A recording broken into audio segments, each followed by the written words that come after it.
Hi, my name is Ramon Hurtado. I'm a painter and draftsman. I'm also a teacher at the Los Angeles Academy of Figurative Art and at the Safe House Atelier.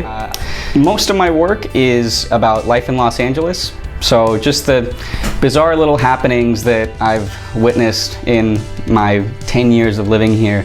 The small things that usually go unnoticed, that's generally what interests me. And so tying into that idea of painting as a way of experiencing things, I actually really like going out into nature. As much as I like being in the studio, one of my favorite things is to go outside and actually be immersed in the landscape that I'll be painting.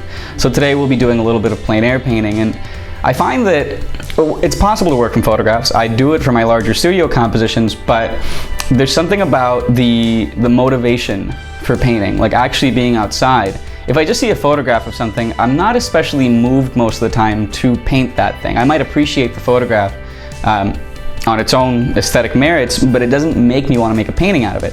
The only thing that really does that is being out in nature, like seeing the sights, smelling the smells. That's what really motivates me. And with the city scenes, it's just seeing people as they move through their routines, they perform their daily rituals. That's the kind of thing that for me a photograph can't afford, and that's why I like going outside. The main brushes that I use for my paintings, my primary workhorses, are these long filberts by Trekell, the hog bristle brushes. And also I use these smaller red sable brushes. I like these quite a bit, especially the bristle brushes. When I was in school, we were always instructed to use bristle brushes to lay in a painting because they carry more paint, they have interesting textural qualities, they don't go on too smooth. For the way that I work, especially with landscape, I need a lot of varieties of textures and things like that, and all of the bristle brushes that I had used in school were really stiff. It was like trying to paint with a broom, and I hated it. And I always wondered how other people could use bristle brushes effectively and why mine just didn't quite work the way that I wanted them to. A friend of mine actually loaned me a brush that she had, and it was a really, really old brush. Like most of the handle was worn down, no labels or anything, but there was a number on it. So I tried the brush and I actually really liked it. And it quickly became like my favorite brush that I was using. And I just figured, like, I need to know what these brushes are, who makes them, how do I get more of them. So I tracked it down to Trekell. And after that, I bought roughly 1 million of them.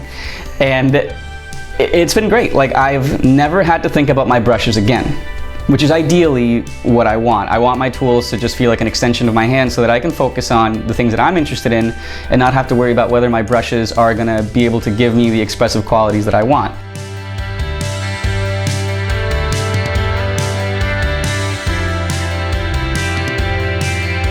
So shortly after I found the Trekell brushes, I was using just MDF panels from Home Depot to paint on, just because I tend to like painting on panel rather than on canvas. But the problem that I ran into is that the edges were fraying a lot. I ordered a few of the Trekell 1/4 inch thick panels. I primed them, sealed them and everything, and I love them.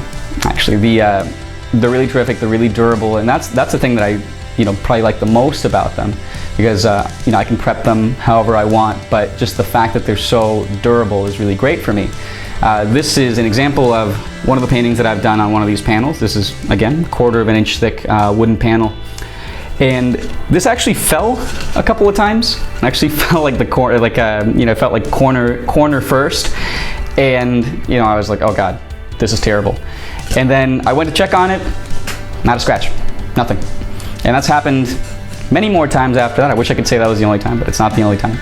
And I just don't have to worry about it, which again is the big thing for me as far as materials go. I don't want to have to think about my materials beyond a certain point. I want to be able to just create.